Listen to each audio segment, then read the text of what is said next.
First travel video. It was a hard task for me because I was using my archival travel photos and videos, which were not supposed to be published on YouTube. So for sure I had a lack of proper quality materials for this video, sorry for that. Videos and photos are from 2018, 2019 and 2021. Today my story will be about a country that is not yet so popular for a tourism point of view. However, this country is very interesting if you want to see an authentic place which does not pretend to look like something for tourists, instead shows its real face, tragic history, beautiful nature and very kind people in any area of this country. Bosnia and Herzegovina.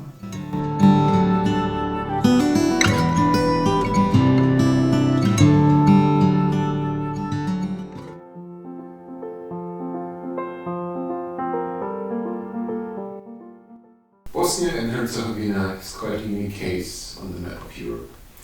Even though it's one country, it has 3 presidents and 2 entities. Or actually 3 entities.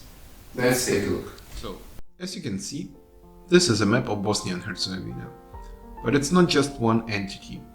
One entity is called the Federation of Bosnia and Herzegovina. It includes the capital city Sarajevo, which is somewhere here. And also this entity includes the city Mostar. The Federation of Bosnia and Herzegovina has its own government, and usually when we talk about the flag of Bosnia and Herzegovina country, that's a flag of this entity. So this blue thing is actually this Federation of Bosnia and Herzegovina, also includes these 2 parts. Now another entity is called Republika Srpska, that's green on this map. So its main city is Banja Luka, which is located somewhere here. And obviously from the name, Republika Srpska is inhabited by Serbs. It has its own government, its own flag, which looks like the flag of Serbia. Republika Srpska even has its own postal service. Don't mix up Republika Srpska with the Republic of Serbia or Republika Serbia. The Republic of Serbia is a different, independent country. And now the most interesting case, the 3rd entity. So, the 3rd entity, which is just 1% of the area of Bosnia and Herzegovina, it's Brčko district, right here. It's red on the map, and it's self-governing administrative unit. So it also has its own government, but it uses the flag of Bosnia and Herzegovina. Why is everything so complicated? From 1992 till 1995, Bosnia and Herzegovina was a place of bloody war. The background of this war was both religious and ethnic. The breakup of Yugoslavia was not that peaceful as the breakup of the USSR. You can see the ethnic map of Bosnia in 1991. A bunch of crimes happened during this war. More than 100,000 people died. A bit less than half of them are civilians. The siege of Sarajevo, one of the unfamous episodes of this war, is known as the longest siege in modern warfare. It was more than 1 year longer than Leningrad siege during the Second World War. 1,425 days long. A lot of international organizations, including United Nations peacekeepers, tried to act in this war and to help civilians, as well as stop the conflict. It brought to no avail. They were not only able to stop the war, but also they were not able to stop crimes. All the world was just watching how crimes are taking place. An estimated optimistic number, 12,000, pessimistic number, 50,000 women were raped.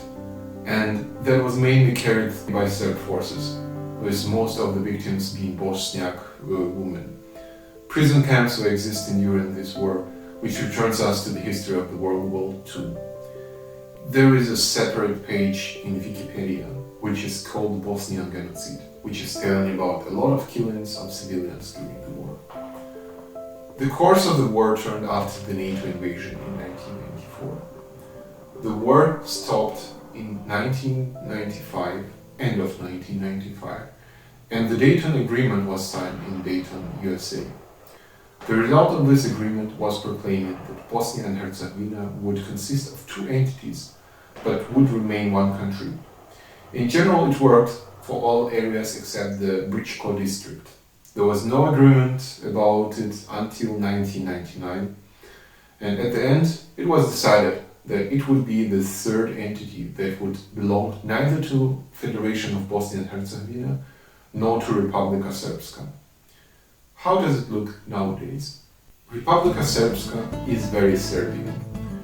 You can see flags literally everywhere. Banja Luka is nice and clean, and it looks very modern. It's very problematic to communicate with locals because usually they don't know English at all. However, they were very nice and always try to help us. The restaurants are also nice, you can try high quality food. On the other hand, Banja Luka is not a touristic place. So you get a very authentic environment, but you can't do much stuff due to language barriers. We also visited a museum of Republika Srpska. Unfortunately, it's only in Serbian, purely for locals or Serbians from Serbia. There was also a castle not far from the museum and some churches in the city. One church was even Ukrainian. Of course, there was also the government of Republika Srpska, because it's the capital city of Republika Srpska. But generally speaking, that's it. One more town in Republika Srpska that I have visited is Trebinje. Provincial town, absolutely not touristic, but nice, clean. It has a beautiful park and a church. By the way, be prepared to pay if you want to enter the church. That's a common thing for some Balkan countries. You have to pay the entrance fee. And this is very strange for me.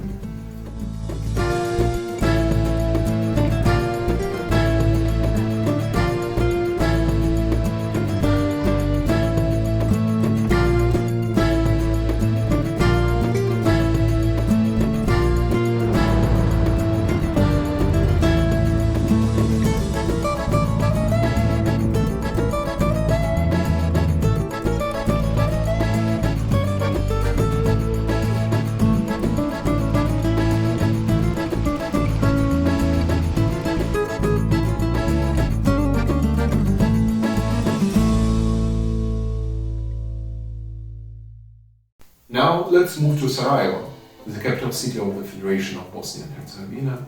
This city is not completely a part of the Federation of Bosnia and Herzegovina. The part of the city was divided by the front line at the moment when the Dayton Agreement was signed. A former front line became the border between the Federation of Bosnia and Herzegovina and Republika Srpska. Technically, the Serbian part is now not a part of Sarajevo city. It's called Istocno Sarajevo, East Sarajevo. There are a lot of new houses there, of course, a lot of Serbian flags. You could easily feel the Serbian outlook here. The big love to Putin, and even a stela to Churkin, former Russian diplomat that served as Russian permanent representative to the United Nations. He put veto on the voting about Srebrenica massacre.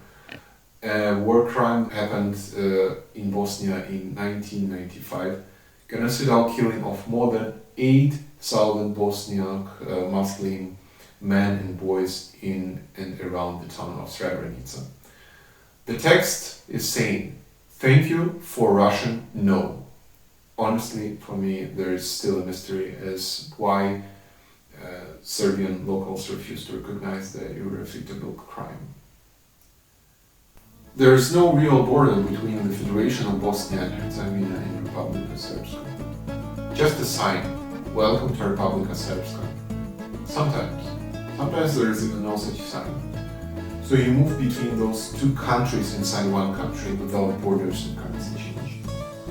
However, you should remember that Sarajevo border and Istocno Sarajevo border, that was a front line.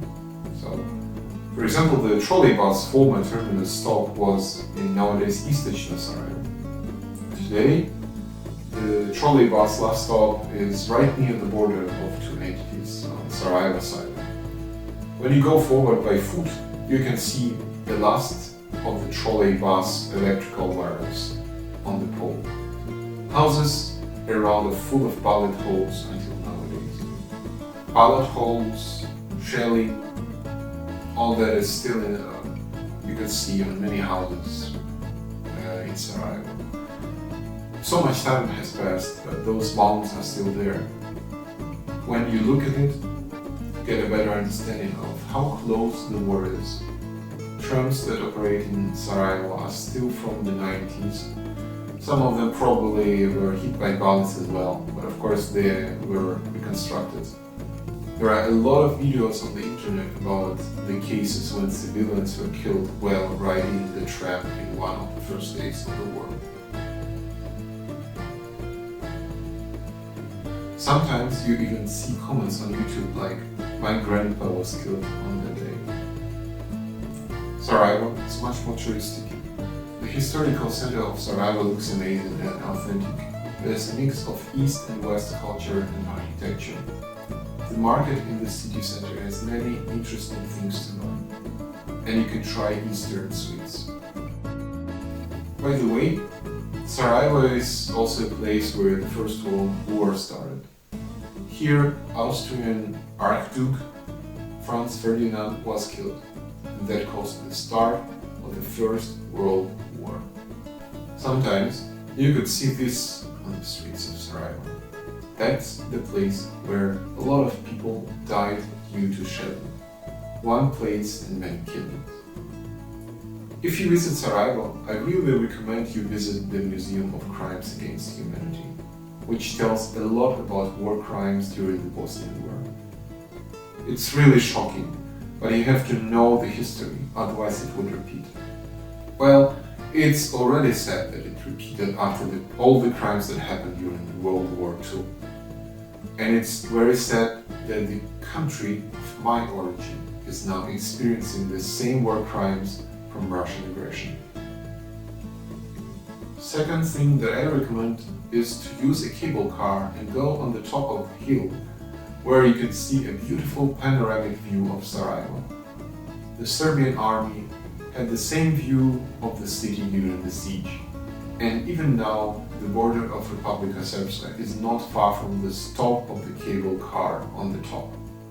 Third thing that I recommend you do, visit the Sarajevo Tunnel Museum. It's not far from the Sarajevo airport. Unfortunately, I didn't visit it, so I cannot show you my own pictures of it, but you should definitely do it, unlike me.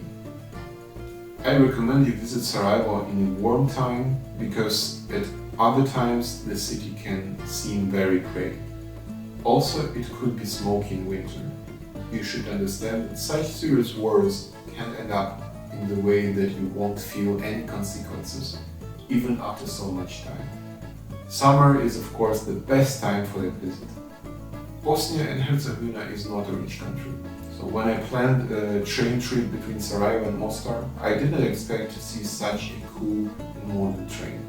It passes very beautiful landscapes, which unfortunately is very hard to film from the train.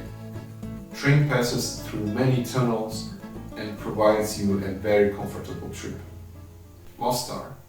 If you Google Bosnia and Herzegovina, probably you will get an image of this bridge. That's Mostar, the most touristic city of Bosnia and Herzegovina. Beautiful food and cheap prices. As well as Sarajevo, it has a tragic history. In the 90s, it was a place of war between Serbians, Bosniaks and Croats. Many ruined houses still remind us of this. When the war ended, there were two front lines, one in the mountains between Bosniaks and Serbians, and another one right in the city center, between Bosniaks and Croatians. After the end of the war, the city was divided and the former front line was guarded. Now there is no border, but the invisible line still exists because the other part of the city is more Croatian. There are still Croatian schools and flags on the other side of the river, while another bank of the river is full of mosques and Muslim culture. Even cemeteries, on one bank that's mainly Bosniaks, and on another bank of the river that's Croats.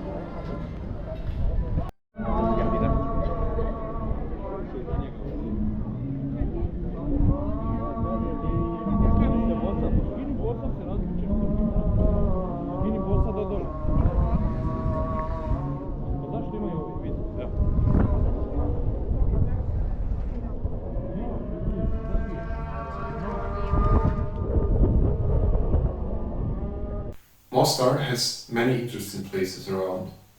Blagaj,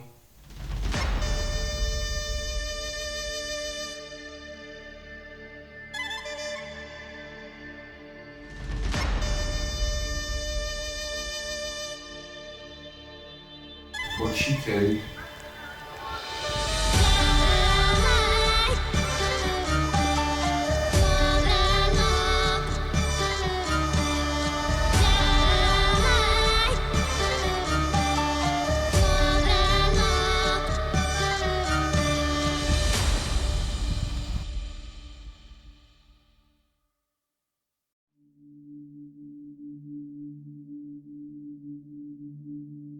and of course Kravice Waterfall. Some people are swimming there, of course in summer. You also have a chance to row a boat and have a short journey.